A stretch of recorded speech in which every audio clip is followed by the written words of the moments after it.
إن الحمد لله نحمده ونستعينه ونستغفره ونعوذ بالله من شرور أنفسنا ومن سيئات أعمالنا من يهد الله فلا مضل له ومن يضلل فلا هادي له وأشهد أن لا إله إلا الله وحده لا شريك له وأشهد أن محمدا عبده ورسوله أما بعد فإن خير الحديث كتاب الله وخير الهدي هدي محمد صلى الله عليه وسلم وشر الأمور محدثاتها وكل محدثة بدعة وكل بدعة ضلالة وكل ضلالة في النار. أعوذ بالله السميع العليم من الشيطان الرجيم. بسم الله الرحمن الرحيم. يا أيها الذين آمنوا اتقوا الله حق تقاته ولا تموتن إلا وأنتم مسلمون. يا أيها الناس اتقوا ربكم الذي خلقكم من نفس واحدة وخلق منها زوجها وبث منهما رجالا كثيرا ونساء واتقوا الله الذي تساءلون به والأرحام إن الله كان عليكم رقيبا. يا أيها الذين آمنوا اتقوا الله وقولوا قولا سديدا يصلح لكم أعمالكم ويغفر لكم ذنوبكم ومن يطع الله ورسوله فقد فاز فوزا عظيما.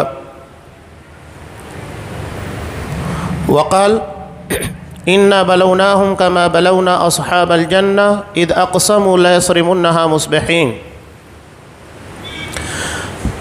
وعن ابن عباس رضي الله تعالى عنهما قال قال النبي صلى الله عليه وسلم قال الله تبارك وتعالى إن الله كتب الحسنات والسيئات ثم بين ذلك فمن أما بحسنة فلم يعملها كتبها الله عنده حسنة كاملة وإن هم بها فعملها كتبها الله عنده 10 حسنات إلى 700 ضعف إلى ضعف كثيرة وإن هم بسيئة فلم يعملها كتبها الله عنده حسنة واحدة وإن هم بها فعملها كتبها الله عنده سيئة واحدة.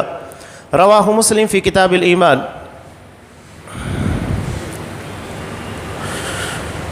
تمام قسم کی تعریفات اللہ رب العالمین وحدہ لا شریک کے لائق و زیبا ہے، جو ساری کائنات کا تنہا خالق و مالک ہے، اور بے شمار درود و سلام ہوں اللہ کے آخری نبی جناب کریم محمد رسول اللہ صلی اللہ علیہ وسلم کی ذات مقدسہ پر۔ محترم سامعین، عزیز ماں اور بہنوں،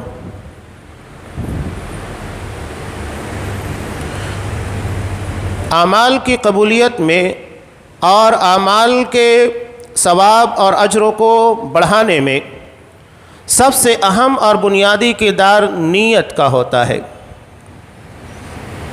نیت دل کے ارادے کو کہتے ہیں، اور یہ ایک ایسا راز ہے جو بندے اور اللہ کے درمیان ہوتا ہے، کوئی تیسرا اس سے واقف نہیں ہو سکتا، اس لیے کہ یہ دل کی بات ہے۔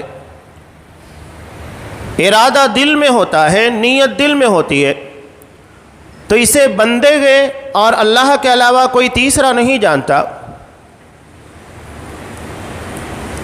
اور سب سے پہلی اور اہم بنیاد نیت ہوتی ہے۔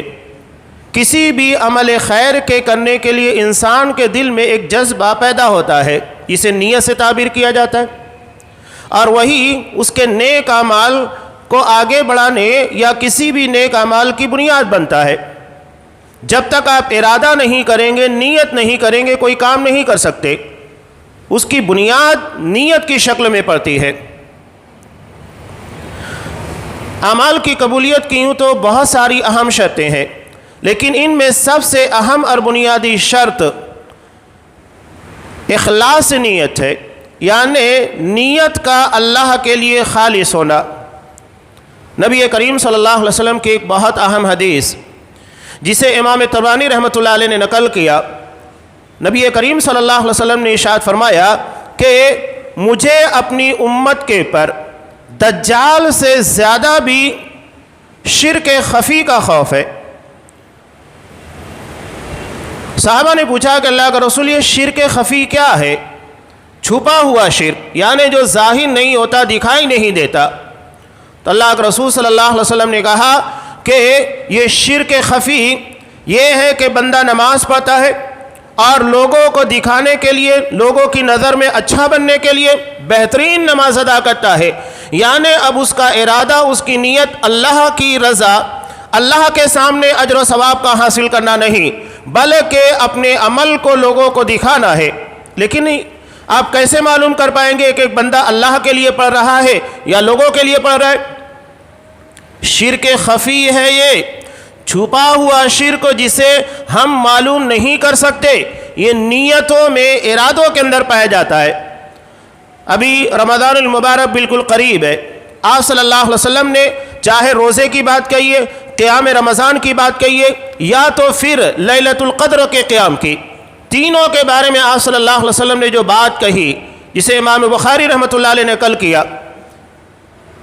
روزے کے بارے میں کہا من صام رمضان ایمانا و احتسابا، کہ جو رمضان المبارک کے روزے رکھتا ہے ایمان اور اللہ کے لیے نیک نیتی کے ساتھ، اللہ سے امید رکھتے ہوئے، اللہ سے اجر کی توقع رکھتے ہوئے۔ اب یہاں کسی انسان یا لوگوں کی نظر میں نیک بننا نہیں، بلکہ ارادہ صرف یہ ہے کہ اللہ تبارک و تعالی راضی ہو جائے۔ تراویح کے بارے میں آپ نے کہا من قام رمضان ایمانا و احتسابا، کہ جو قیام رمضان ادا کرتا ہے ایمان اور اللہ سے نیک نیتی کی امید رکھتے ہوئے۔ یہی بات آپ نے لیلۃ القدر کے بارے میں کہی کہ من قام لیلۃ القدر ایمانا و احتسابا، کہ جو لیلۃ القدر میں ایمان اور نیک نیتی اللہ کی رضا کے لیے قیام کرتا ہے۔ ہر جگہ پر آپ صلی اللہ علیہ وسلم نے ایمان کے ساتھ نیک نیتی، اچھی نیت جسے اخلاص نیت سے تعبیر کیا جاتا ہے، اس کی شرط لگائی۔ امام بخاری رحمۃ اللہ علیہ نے اپنی عظیم الشان کتاب 16 سال کی محنت سے جسے انہوں نے تیار کیا اور امت کے لیے پیش کیا، سب سے پہلے جس روایت کو انہوں نے نقل کیا، سب سے پہلا باب جو باندھا وہ نیت کے بارے میں، اور روایت نقل کی مشہور روایت حضرت عمر بن خطاب رضی اللہ تعالیٰ عنہ سے مروی، کہتے کہ میں نے اللہ کے رسول صلی اللہ علیہ وسلم کو منبر کے پر یہ چیز ارشاد فرماتے ہوئے سنا، انما الاعمال بالنیات وانما لكل امرئ ما نوى فمن كانت هجرته الى الله ورسوله فهجرته الى الله ورسوله ومن كانت هجرته الى دنيا او امرأة ينكحها فهجرته الى ما هاجر اليه، کہ تمام اعمال صالحہ، تمام نیک اعمال، ان کی بنیاد نیتوں پر ہے۔ اگر کسی نے ہجرت جیسا عظیم الشان فریضہ یہ اللہ اور اس کی رسول کی رضا کے لیے ادا کیا تو اس کی ہجرت اللہ اور اس کے رسول کی طرف مانی جائے گی۔ لیکن اگر اس نے ہجرت دنیا کے لیے یا کسی عورت سے نکاح کرنے کے لیے کیا تو اس کی ہجرت اسی جانب ہوگی۔ آپ صلی اللہ علیہ وسلم نے یہاں مہاجر کا تذکرہ کیا۔ اسلام میں دو عظیم الشان جماعتوں کا تذکرہ ہے، ایک انصار اور دوسرے مہاجرین، اور ان میں بھی مہاجرین کا مقام انصار کے مقابلے میں بڑھا ہوا ہے۔ 10 عشرہ مبشرہ، 10 صحابی جنہیں آپ صلی اللہ علیہ وسلم نے بیک وقت جنتی ہونے کی بشارت دی، سب مہاجرین ہیں۔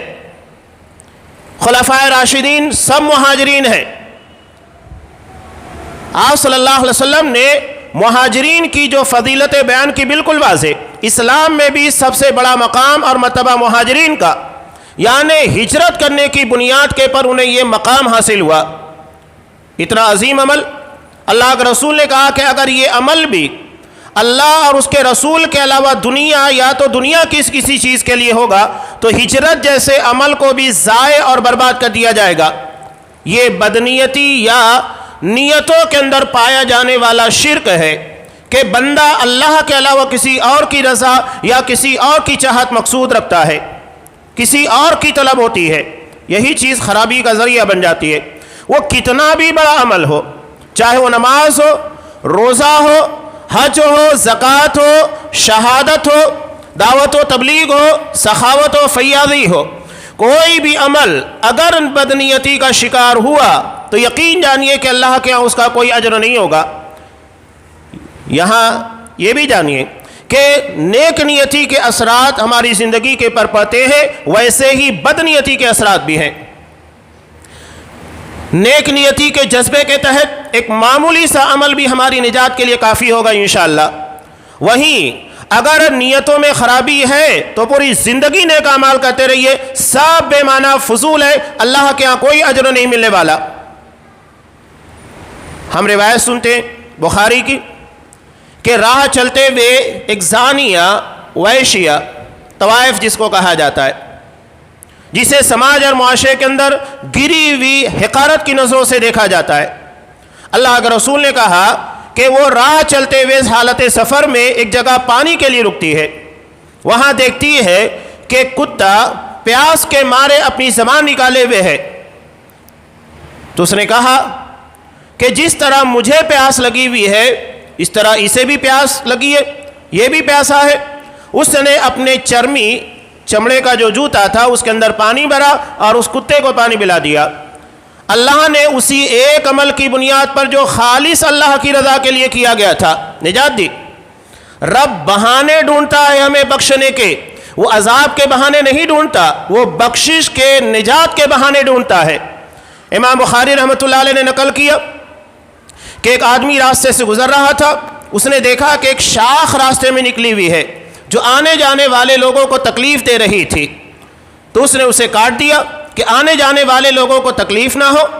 اللہ نے اسی ایک نیک عمل کی بنیاد کے پر اسے نجات دی اور اسے جنت میں داخل کیا۔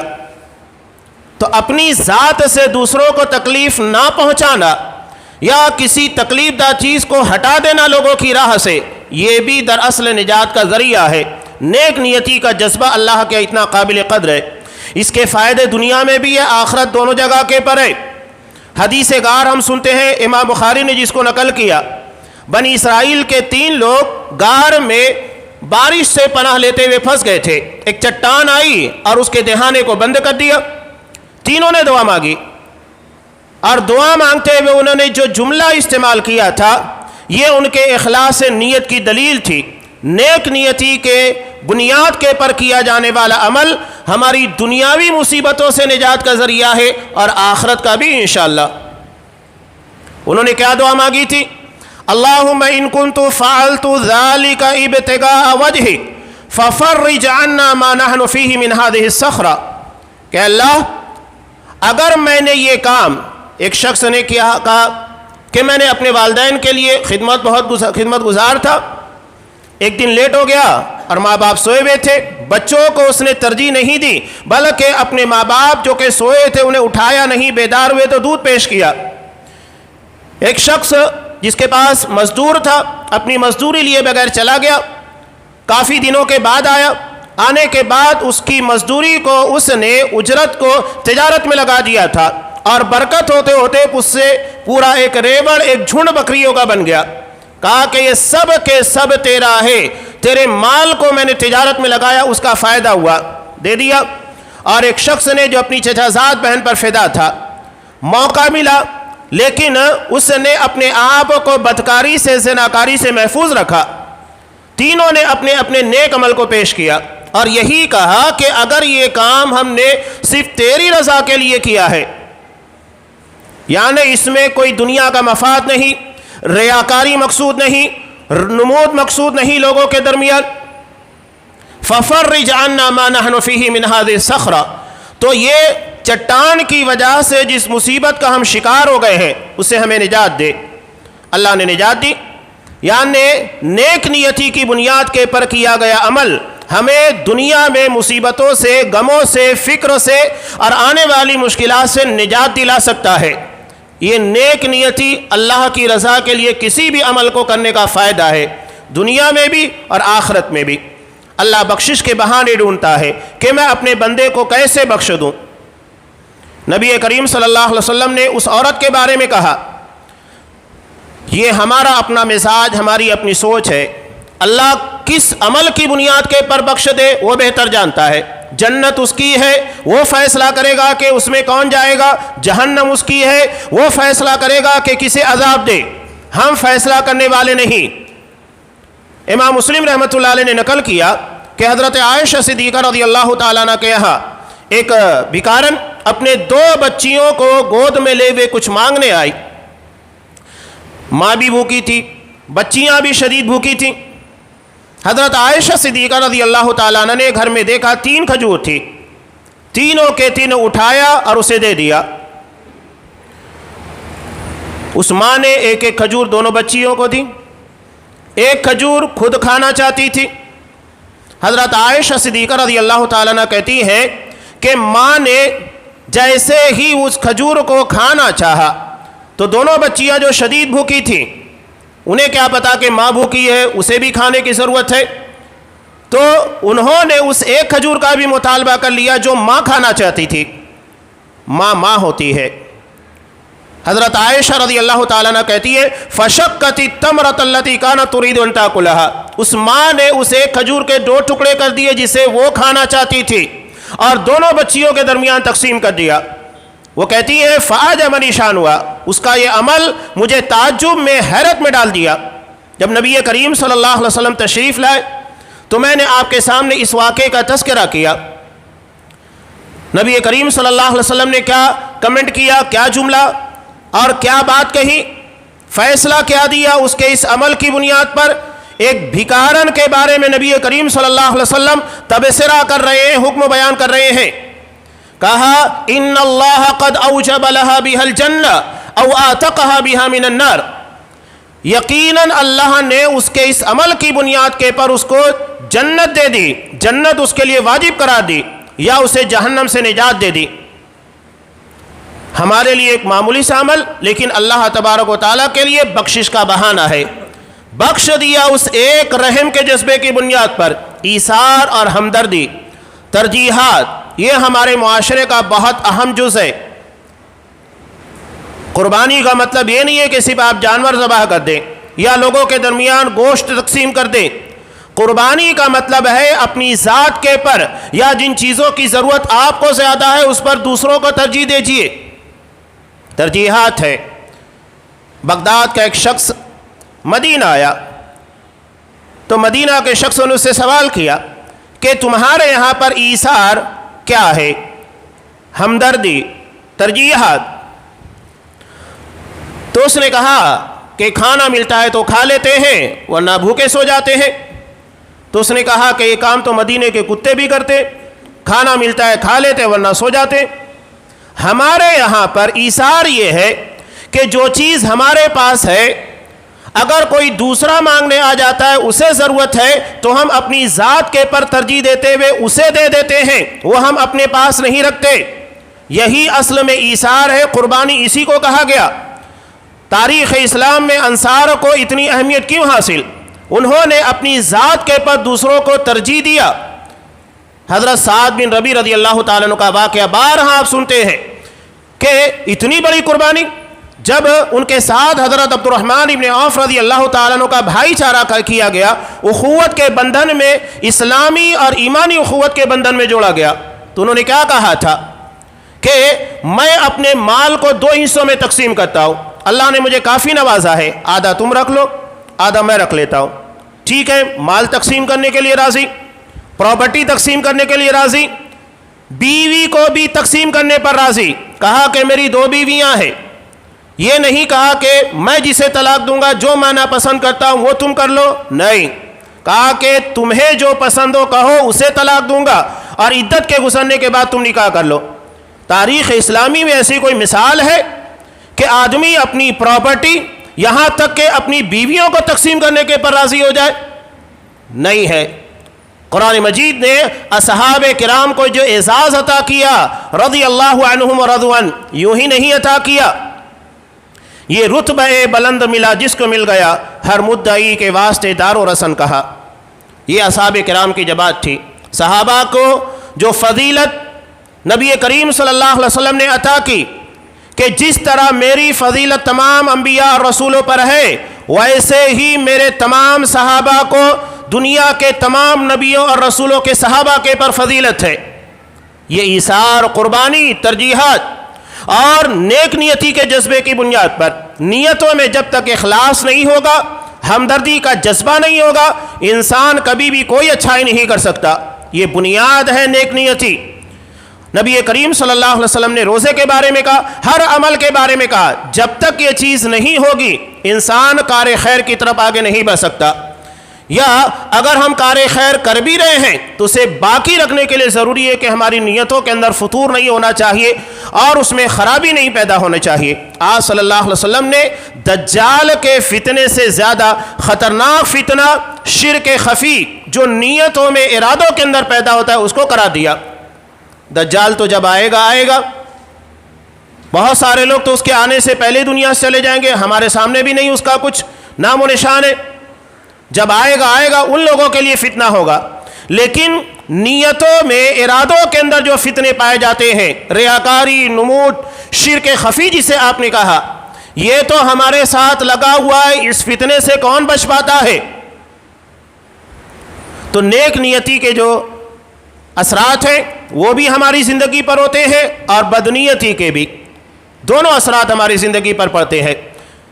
پہلے ایک بات یاد رکھیے کہ ارادے کا اثر ہماری زندگی کے پر نیکیوں پر کتنا زیادہ ہے، یہی ہماری نیکیوں کو گھٹانے اور بڑھانے کا ذریعہ ہے۔ میں نے ایک روایت آپ کے سامنے پیش کی، مسلم کی، امام بخاری نے بھی اس روایت کو نقل کیا ہے حضرت عبداللہ ابن عباس رضی اللہ تعالیٰ عنہما سے۔ یہ حدیث قدسی ہے، اس لیے کہ اس حدیث میں نبی کریم صلی اللہ علیہ وسلم اللہ کے حوالے سے ایک بات بیان کر رہے ہیں۔ جس حدیث میں اللہ کے رسول اللہ کے حوالے سے کوئی بات بیان کرے وہ حدیث قدسی ہوتی ہے۔ تو اللہ کیا کہتا ہے؟ ان اللہ کتب الحسنات والسیئات، اللہ نے نیکی اور گناہ متعین کر دیے۔ ضروری نہیں ہے کہ ہم جسے اچھا سمجھے وہی اچھا ہو یا جسے ہم برا سمجھے وہی برا ہو۔ لوگ تو بہت ساری بدعتوں کو اچھا سمجھتے ہیں، چاہے وہ شب برات کی ہو، شب معراج کی ہو، اور بھی بہت ساری بدعتیں لوگ اسے اچھا سمجھتے ہیں، لیکن ان کے اچھا سمجھنے سے وہ نیکی نہیں بن سکتی۔ نیکی کے لیے قرآن و حدیث کی دلیل ہونا ضروری ہے، یہ نہیں کہ آپ نے اچھا سمجھ لیا، اچھا سمجھ کے کر دیا وہ نیکی بن گئی، نہیں۔ گناہ اور نیکی کا تعین صرف اللہ کرتا ہے، اس لیے کہ اجر و ثواب وہ دے گا، وہ طے کرے گا کہ کن چیزوں کے پر آپ کو ثواب ملنا چاہیے اور کن اعمال کی بنیاد کے پر تمہیں عذاب دیا جانا چاہیے۔ تو اللہ نے نیکی اور گناہ دونوں طے کر دیے، ثم بین ذلک، اور پھر اس چیز کو بیان بھی کر دیا۔ قرآن و حدیث میں پوری وضاحت ہے ان ساری چیزوں کی کہ آپ کا کون سا عمل اللہ کے مقبول ہے، کون سا نہیں ہے۔ اب یہاں اس کی بنیاد نبی کریم صلی اللہ علیہ وسلم نے کہا کہ اللہ فرماتا ہے فمن ہم بحسنہ، ایک شخص کسی نیکی کا ارادہ کرتا ہے، ارادہ کیا، ابھی دل کے اندر بات پیدا ہوئی، فلم یعملھا، لیکن اسے کر نہیں پایا، کتبہ اللہ عندہ حسنۃ کاملہ، اللہ اسے اپنے پاس ایک مکمل نیکی کی شکل میں لکھ دیتا ہے۔ اب یہاں اللہ نے یہ نہیں کہا کہ فرشتے لکھتے ہیں، حالانکہ کرامن کاتبین طے ہیں، وہ ہماری نیکیوں کو، ہماری برائیوں کو، سب کو لکھ رہے ہیں، لیکن یہاں اللہ نے کہا کہ جب وہ ارادہ کرتا ہے، ارادہ کرنے کے بعد اگر نہیں کر پایا تب بھی اللہ اپنے پاس ایک مکمل نیکی کا ثواب لکھ دیتا ہے، فرشتہ نہیں لکھتا۔ بات سمجھ میں آ رہی ہے؟ اگر وہ اپنی زبان سے اظہار کرے گا فرشتے کو معلوم ہو جائے گا۔ یہاں ارادے کا مطلب ہی یہی ہے کہ جو دل میں ہوتا ہے، زبان کے پر نہیں، زبان کے پر آنے کے بعد فرشتے کے علم میں آئے گا اور فرشتہ اسے ریکارڈ کرے گا۔ اللہ کہہ رہا ہے کہ میں لکھتا ہوں، یعنی اس ارادے کو میرے اور بندے کے علاوہ کوئی نہیں جانتا، کرامن کاتبین بھی نہیں جانتے۔ اب اگر کوئی شخص یہاں کھڑا ہو کر زبان سے کہتا ہے، خاص طور سے ہمارے یہاں جو ایک بدعت ہے، نماز کے ادا کرنے سے پہلے زبان سے نیت کرنا، جو میڈ ان انڈیا ہے، میڈ ان مدینہ نہیں ہے، نبی کریم صلی اللہ علیہ وسلم نے، صحابہ نے اس کے پر عمل نہیں کیا۔ اپنی زبان سے جو بدعت کی جاتی ہے نماز کی نیت کے نام کے پر، یہ آپ کو کہیں پر نہیں ملے گا، نہ نبی سے، نہ صحابہ سے، نہ اماموں کے نام کے پر جن کی تقلید کی جاتی ہے، نہیں ملے گا۔ تو ارادہ دل میں ہوتا ہے، یہ زبان کے پر نہیں ہوتا۔ وہی اس حدیث کے اندر اللہ تبارک و تعالیٰ بیان کر رہا ہے، نیتوں کے پر جو آ جائے وہ ارادہ نہیں ہے بلکہ وہ عمل بن جاتا ہے۔ ارادہ وہ ہوتا ہے جو دل کے اندر پایا جاتا ہے۔ تو یہ نیک نیتی کا فائدہ کہ ارادہ کیا اللہ نے ایک مکمل نیکی کا ثواب لکھ دیا۔ اب یہاں ضمناً ایک بات، کچھ لوگ بہت کوشش کرتے ہیں خاص طور سے حج ادا کرنے کے لیے، عمرہ ادا کرنے کے لیے، یا کوئی اور نیک کام کرنے کے لیے، کسی وجہ سے کر نہیں پاتے، توفیق نہیں مل پاتی، تو یہاں یاد رکھیے کہ اللہ ان کے اجروں کو ضائع نہیں کرتا۔ اگر نیتوں میں اخلاص ہے، نیک نیتی کا جذبہ ہے، تو ارادے کی بنیاد پر یقیناً ثواب ملے گا، اللہ اس کو ضائع نہیں کرے گا، وہ اللہ کے پاس محفوظ ہے۔ اللہ کہہ رہا ہے کہ بندہ ارادہ کرتا ہے، ارادہ کرنے کے بعد عمل نہیں کر پاتا، میں ایک مکمل نیکی اس کو دیتا ہوں، اور جب وہ عمل کر لیتا ہے تو کتبہ اللہ عندہ 10 حسنات، اللہ اسے اپنے پاس کم سے کم 10 نیکی لکھتا ہے۔ یہ اللہ کا قانون ہے، الحسنۃ بعشرۃ امثالہا، کہ نیکی کا ثواب کم سے کم 10 گنا دیا جاتا ہے۔ ایک نماز پڑھنے کے بعد 10 نماز کا ثواب، 5 وقتوں کی نمازیں 50 وقتوں کی نماز کا ثواب کا ذریعہ بنتی ہے۔ الی 700 ضعف، اسے 700 گنا میں تبدیل کیا جاتا ہے۔ اور اللہ یہاں پر لمٹ کو قائم نہیں رکھا ہے کہ بس 700 اور اس کے آگے نہیں دیا جائے گا۔ ابھی آپ نماز جمعہ ادا کریں گے انشاءاللہ، تو ہر کسی کا ثواب یکساں نہیں ہوگا۔ کیوں نہیں ہوگا؟ 2 رکعت ادا کریں گے، سب 2 رکعت ادا کریں گے، ثواب سب کو برابر نہیں ملے گا۔ کیوں؟ اس لیے کہ سب کی نیتیں یکساں نہیں ہیں۔ جس کی نیت میں جتنا زیادہ اخلاص ہوگا، اللہ کی رضا اور اللہ کی چاہت کا جذبہ جتنا زیادہ ہوگا، جتنا دل لگا کر اللہ کی رضا کے لیے پڑے گا، اس کے ثواب کا معیار اتنا بلند ہوگا۔ کم سے کم 10 اور زیادہ سے زیادہ 700 نہیں، بلکہ اللہ کہہ رہا ہے الی اضعاف کثیرہ، بہت زیادہ اس کو بڑھایا جاتا ہے۔ 700 کو 1400 ڈبل کرنے کے بعد اب اس کو ڈبل کریں گے 28 سے بڑھتے جاتا ہے۔ اور اسی ضمن میں اس روایت کو سامنے رکھیے جسے امام بخاری امام مسلم دونوں نے روایت کیا کہ لا تسبوا اصحابی فلو ان احدکم انفق مثل احد ذهبا ما بلغ مد احدهم ولا رصیفا، میرے کسی صحابہ کو برا مت کہنا، کسی بھی صحابی کو۔ اور یہ بات آپ صلی اللہ علیہ وسلم صحابہ کو کہہ رہے ہیں۔ جب ایک موقع کے پر حضرت خالد بن ولید رضی اللہ تعالیٰ عنہ نے کسی صحابی کے بارے میں کچھ کہا تھا، تو جب صحابہ کو صحابہ کے بارے میں کہنا منع ہے کہ ان کے بارے میں کچھ نہیں کہہ سکتے، کوئی بری بات نہیں بیان کر سکتے، تو ہم جیسے لوگوں کی اس بات کی اجازت کہاں، بساط کہاں کہ صحابہ کے بارے میں زبان کھولے۔ اب یہاں لوگ حضرت امیر معاویہ ہیں، حضرت امیر مغیرہ بن شعبہ ہیں، عمرو بن عاص رضی اللہ تعالیٰ، کتنے اصحاب اکرام کے بارے میں زبانیں دراز کرتے ہیں اور نکل جاتے ہیں۔ یہاں لوگوں نے بڑی تقدس کی نگاہ میں دیکھا، چاہے وہ سلمان ندوی ہو یا جماعت اسلامی کا ایک بڑا عالمیہ یہ بھی ہے کہ ان کے اپنے امام صاحب صحابہ کے بارے میں جو چاہے کہیں، جھوٹی روایتیں لا کر بیان کریں، صحابہ کے خلاف لوگوں کا ذہن سازی کریں، چلے گا۔ لیکن اگر کوئی مولانا مودودی صاحب کے تعلق سے کچھ کہا تو یہ آگ بگول ہو جائیں گے آپے کے باہر۔ کمال ہے، یعنی صحابہ کے بارے میں وہ لکھ سکتے ہیں، بول سکتے ہیں، ان کے خلاف جھوٹی روایتیں بیان کر سکتے ہیں، جبکہ قرآن میں ان کے بارے میں اللہ کی رضا کا تذکرہ ہے کہ اللہ ان سے راضی، نبی نے کہا کہ ان کے بارے میں ایک لفظ نہیں کہنا۔ اتنی ساری مخالفتیں کرنے کے بعد جب وہ لکھ سکتے ہیں، بول سکتے ہیں، لوگوں کے ذہن و دماغ کو خراب کر سکتے ہیں، اور ہم ان کے بارے میں کہیں جو صحابہ کی مخالفت کرے تو تمہیں برا لگتا ہے؟ یعنی تمہیں نعوذ باللہ صحابہ سے زیادہ اس سے محبت ہے؟ یہ معصوم ہے تمہارے نزدیک؟ اگر انہیں اجازت ہے تو ہمیں بھی اجازت ہے کہ ہم صحابہ کا دفاع کریں، اور یہ وہ جماعت ہے جس کا دفاع اللہ نے کیا۔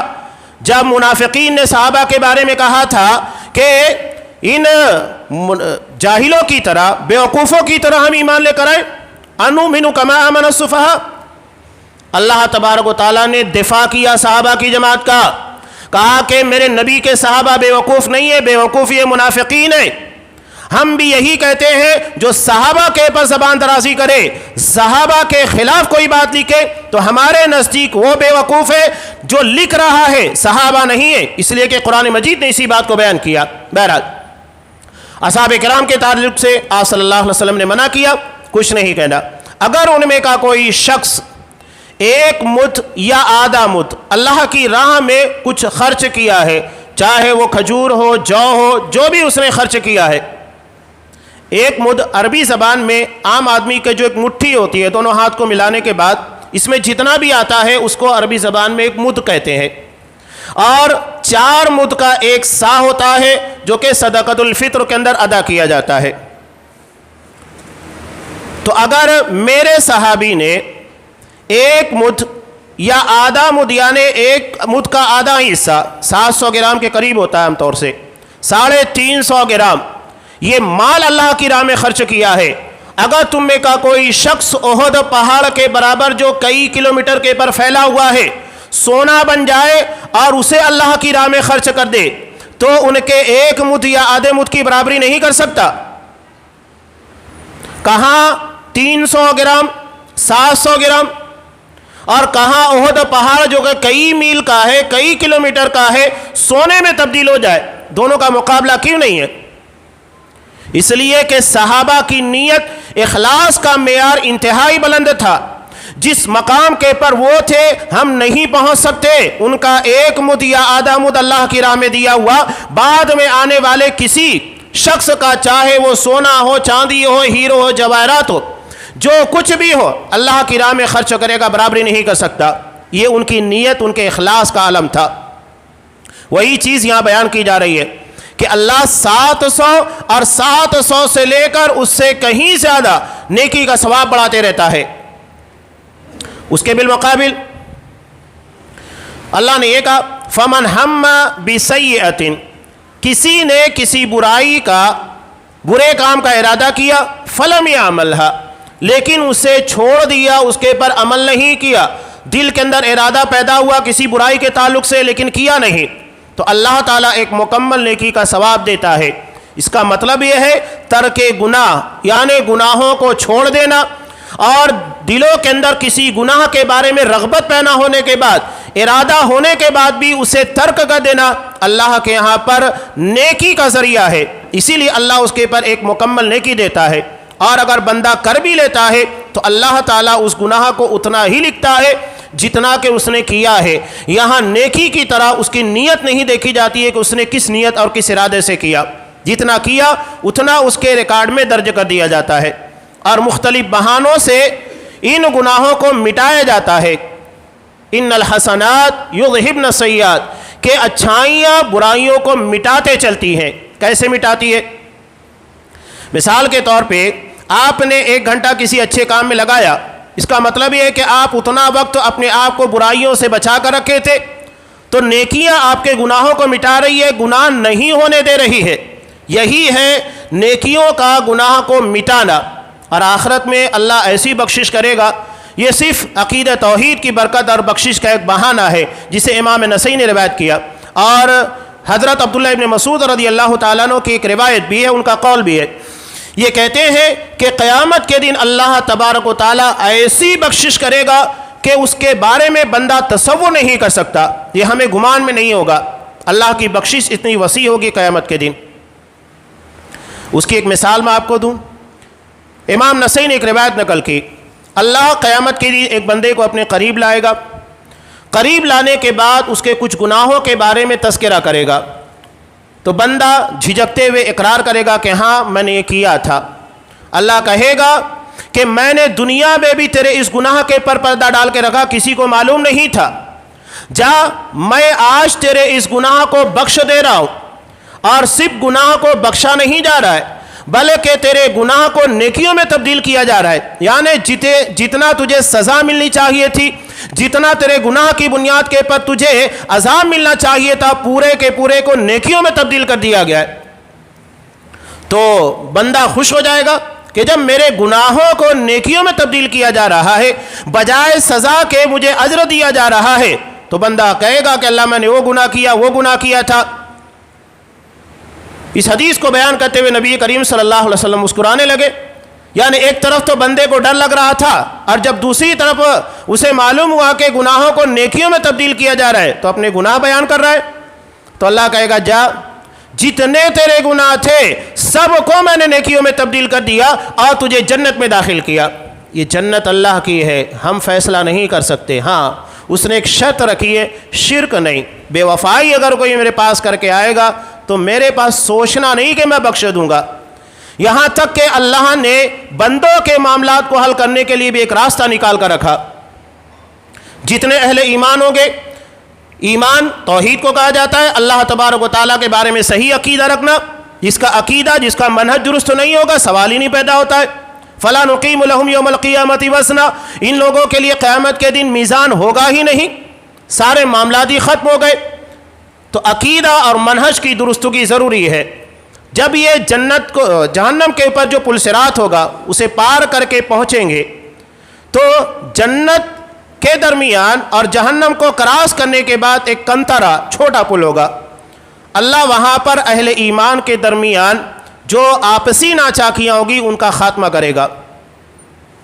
اسی کو سورہ ہجر میں اللہ نے بیان کیا، وَنَزَعْنَا مَا فِي صُدُورِهِم مِّن غِلٍّ، ہم ان کے دلوں میں جو کینہ ہے، جس کی بنیاد پر ایک دوسرے سے نفرت یا اختلافات، تنازعات ہو جایا کرتے تھے، اسے نکال لیں گے۔ یہ کیسے نکالا جائے گا؟ اللہ وہاں خود ضمانت لے گا۔ اگر کسی مسلمان نے، اہل ایمان میں سے جس شخص نے جو پل صراط کو پار کر چکا ہے ایمان کی بنیاد پر، عقیدہ توحید کی برکت سے، تو اللہ کہے گا جس نے ظلم کیا ہے کسی دوسرے مومن کے پر، تو اللہ کہے گا کہ دیکھ اب فلاں بندے کو تو معاف کرتا ہے، اس نے تیرے ساتھ یہ ظلم کیا ذاتی کی، چاہے تمہارے کردار کے بارے میں یا تمہاری کچھ پراپرٹی، تمہارا کچھ مال لے لیا، جو بھی ہوگا آپسی تنازع، اگر تو اسے معاف کر دے گا تو اس کے بدلے میں تجھے جنت میں یہ عطا کروں گا۔ بندہ فوراً راضی ہوگا کہ اللہ یقیناً مجھے چاہیے، میں معاف کرتا ہوں۔ تو یہ سینوں کے اندر جو گل ہوگا، کینہ ہوگا، ایک دوسرے سے نفرتیں ہوگی، صاف پاک و صاف کر دیا جائے گا اور اس کے بعد جنت میں داخل کیا جائے گا۔ تو اللہ ایسے بخشش کرے گا، لیکن یہ سب کے سب ان لوگوں کے لیے جو مخلصین ہوں گے، جو عقیدے میں، منہج میں، نیتوں کے بارے میں ہر جگہ کے پر اخلاص برتتے ہوں گے، کہیں کسی قسم کی کھوٹ نہیں ہوگی۔ میں ایک روایت کو پیش کر کے، طویل ہے، اختصار کے ساتھ اپنی بات کو مکمل کر دیتا ہوں۔ امام مسلم نے کتاب الامارہ میں ایک روایت کو نقل کیا۔ یہ بہت اہم چیز ہے، نیتوں کے اندر جو خرابیاں ہیں ان کا دور کرنا۔ اگر یہ چیزیں نہیں دور ہوتی ہے تو یاد رکھیے گا دنیا کے ساتھ ہماری آخرت بھی تباہ ہوگی۔ کسی انسان کے برا ہونے کے لیے ہم یہی کہتے ہیں کہ اس کی نیت خراب ہے۔ نیت خراب ہونے سے حلال و حرام کی تمیز انسان بھول جاتا ہے، صحیح غلط کا فرق کو بھول جاتا ہے، سب نیت کی خرابی کا نتیجہ ہے۔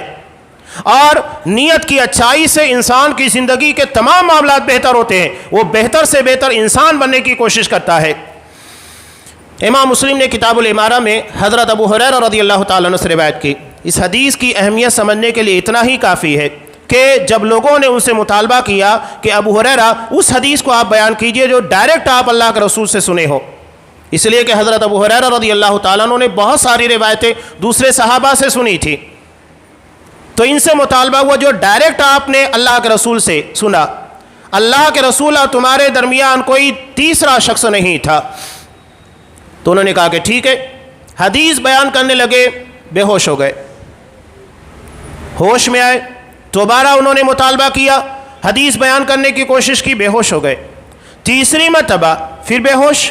اس کے بعد جس روایت کو انہوں نے بیان کیا وہ ہمارے ہوش اڑا دینے کے لیے کافی ہے۔ ایک صحابی رسول بلا وجہ بے ہوش نہیں ہو رہے تھے اس حدیث کو بیان کرنے کے لیے۔ کہا کہ قیامت کے دن جب فیصلہ ہوگا تو سب سے پہلے شہید کو اللہ کی عدالت میں پیش کیا جائے گا۔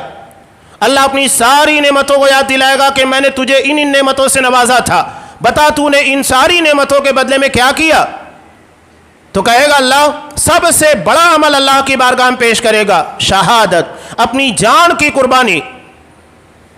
کہے گا کہ قاتلت فیک حتی استشہدت، اللہ میں تیری راہ میں لڑا یہاں تک کہ اپنی جان کو قربان کر دیا۔ اللہ کہے گا تو جھوٹا ہے۔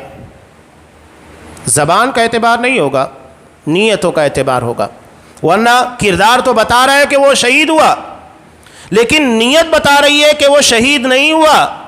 کردار نہیں، نیتوں کے پر فیصلے ہوں گے قیامت کے دن۔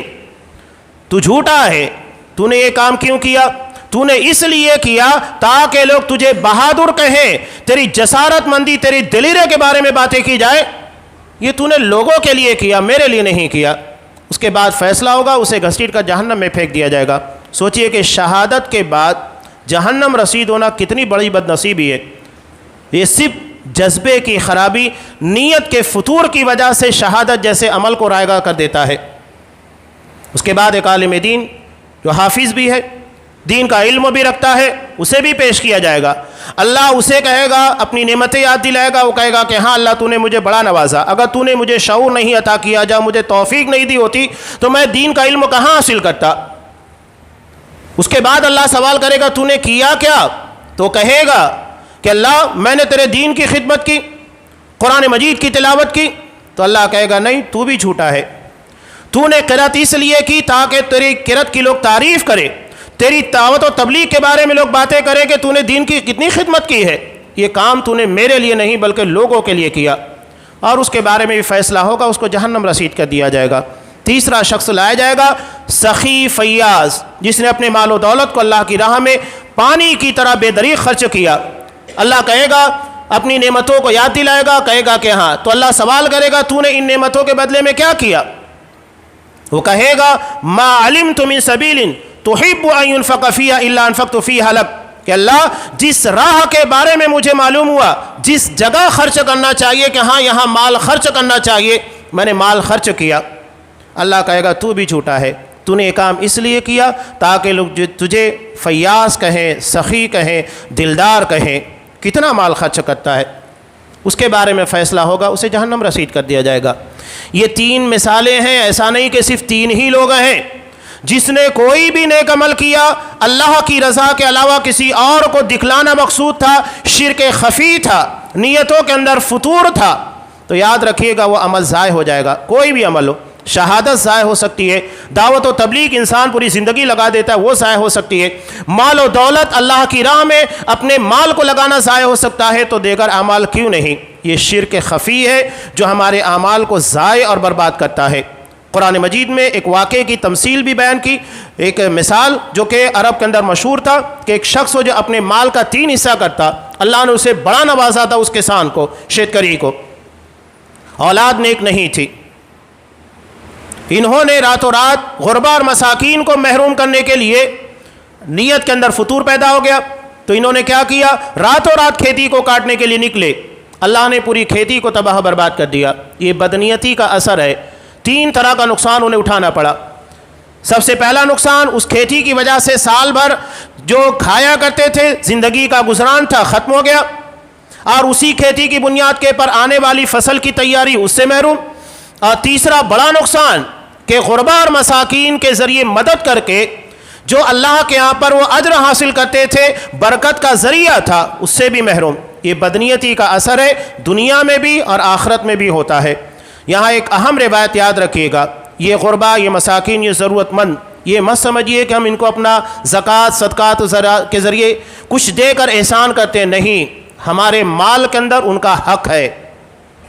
جس طرح اللہ نے ہمارے مال میں ہماری بیوی کا، ہمارے بچوں کا، ہمارے ماں باپ کا، دیگر رشتہ داروں کا حق رکھا ہے، اسی طرح ضرورت مندوں کا بھی حق ہے۔ قرآن نے صاف کا حق للسائل والمحروم، تمہارے مال میں مانگنے والوں کا، محروم لوگوں کا حق رکھا گیا ہے، تو یہ ان کا حق ہے، یہ احسان نہیں ہے۔ اگر آپ کا بچہ آپ سے جیب خرچ مانگتا ہے، کچھ اور خرچ مانگتا ہے، تو آپ خوشی خوشی دیتے ہیں، اس لیے کہ اس کا حق ہے، تو اس سے کہیں زیادہ اللہ نے آپ کو ضرورت مندوں کے لیے بھی مال کے اندر حق رکھا ہے، اسے دینا ہوگا۔ اگر آپ اپنے بچے کو نہیں دیتے ہیں تو آپ ذمہ دار ہیں، غلطی کر رہے ہیں، تو غربا اور مساکین کو نہیں دے کر بھی آپ غلطی کرتے ہیں، حق رکھا گیا ہے۔ شیخ توصیف الرحمان ایک بہت پیاری بات کہتے ہیں کہ ایک شخص میرے پاس آیا مانگنے کے لیے، میں ارادہ کر لیا تھا نہیں دوں گا، لیکن آنے کے بعد اس نے سوال کیا کہ شیخ صاحب، اللہ نے آپ کے مال میں جو میرا حق رکھا ہے اس کو دیجئے۔ میں فوراً دے دیا۔ اس نے قرآن کا حوالہ دیا کہ اللہ نے ہمارے مال کے اندر تو ان لوگوں کا بھی حق رکھا ہے، فوراً دے دیا۔ تو یہ احسان مت سمجھیے، یہاں بڑی بڑی خامیاں، غلطیاں کی جاتی ہیں، جھڑک دیا جاتا ہے۔ قرآن نے منع کیا، وَأَمَّا السَّائِلَ فَلَا تَنْهَرْ، کسی مانگنے والے کو جھڑکو مت، نہیں دے سکتے ہو اچھے انداز سے جدا کر دو، نہیں آپ کے پاس ہے اچھے انداز سے جدا کرو، اچھی بات کہنا بھی صدقہ ہے۔ جھڑکنا، گالیاں دے دینا، بے رخی برتنا، برا برتاؤ کرنا، یہ آپ کچھ دے نہیں رہے ہیں، اس کے علاوہ اپنا بھی نقصان کر رہے ہیں۔ نبی کریم صلی اللہ علیہ وسلم نے ارشاد فرمایا، بخاری کی روایت، هل تنصرون وترزقون الا بضعفائکم، کہ تمہاری مدد کی جاتی ہے، تمہیں رزق عطا کیا جاتا ہے تمہارے کمزور لوگوں کی وجہ سے، ضعیف لوگوں کی وجہ سے، محتاجوں کی وجہ سے، چاہے وہ ہمارے بچے ہوں جو کمزور ہیں، ضعیف ہیں، وہ ہمارے کاروبار میں، معیشت میں ساجھا نہیں کر سکتے، ساتھ نہیں دے سکتے، بیوی ہے، یا تو ہمارے بوڑھے ماں باپ ہیں، یا ہمارا کوئی بھائی ہے جو نہیں ہمارے کاروبار میں سپورٹ کر پا رہا ہے کمزوری کی وجہ سے، لیکن انہی کی وجہ سے ہمیں برکت دی جاتی ہے، مدد دی جاتی ہے، ان کی دعا کی وجہ سے، اور ان کے دل کے اندر ہمارے تعلق سے جو جذبات پیدا ہوتے ہیں ان کے پر خرچ کرنے کی وجہ سے، تو یہ ہماری نصرت کا اور اللہ کی طرف سے مدد کا ذریعہ ہے۔ انہیں بوجھ مت سمجھیے، اللہ کس کو کس کی وجہ سے رزق عطا کرتا ہے وہ بہتر جانتا ہے۔ تو یہ نیک نیتی اور بدنیتی کے تعلق سے کچھ باتیں تھیں۔ لوگ رمضان المبارک جو کہ موسم بارہ ہے نیکیوں کا، لوگ اس میں نیکیوں کی طرف زیادہ راغب ہوتے ہیں، تو نیکیاں کرنے کے لیے بنیادی جو چیز ہوتی ہے نیک نیتی، اس کے پر توجہ دیجیے تاکہ ہماری نیکیاں ضائع نہ ہوں۔ بڑی بڑی نیکیاں صرف نیت کی خرابی کی بنیاد پر، جذبہ اخلاص کے نہ ہونے کی وجہ سے ضائع ہو جاتی ہیں، تو ہمیں خصوصی طور پر اس پر توجہ دینا ہے کہ ہمارے دلوں میں اخلاص ہو، للہیت ہو، تاکہ ایک چھوٹا سا عمل بھی اللہ کے نجات کا ذریعہ بن جائے۔ اللہ تبارک و تعالیٰ سے دعا ہے کہ پروردگار ہمارے دلوں کے اندر نیک نیتی، اخلاص پیدا کر، ریا، نمود، شرک خفی جو ہمارے نیک اعمال کے ضائع کرنے کا ذریعہ ہے، ان تمام چیزوں سے ہماری نیتوں کی، ارادوں کی حفاظت فرما۔ آمین۔ بارک اللہ لنا ولکم فی القرآن العظیم ونفعنی وإیاکم بالآیات والذکر الحکیم، انہ تعالی جواد کریم ملک رؤوف رحیم۔